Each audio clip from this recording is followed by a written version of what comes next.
ব্যাস, আমার দুধ দোয়ানো শেষ। এবার আমি বাজারে গিয়ে দুধটা বিক্রি করে আসি। যত সকাল সকাল বের হতে পারবো ততই আমার মঙ্গল।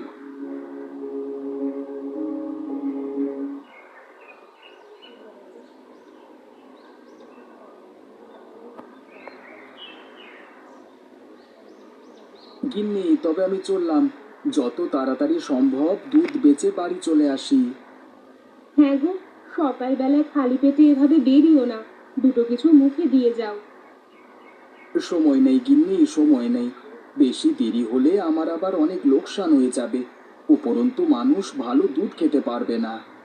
সে আমি জানি, ওই নগেন গোয়ালা দুধে জল মিশিয়ে সকলকে কম দামে দুধ বিক্রি করে। সেই জন্যই তো বলছি, কম দামে পায় বটে, কিন্তু ভেজাল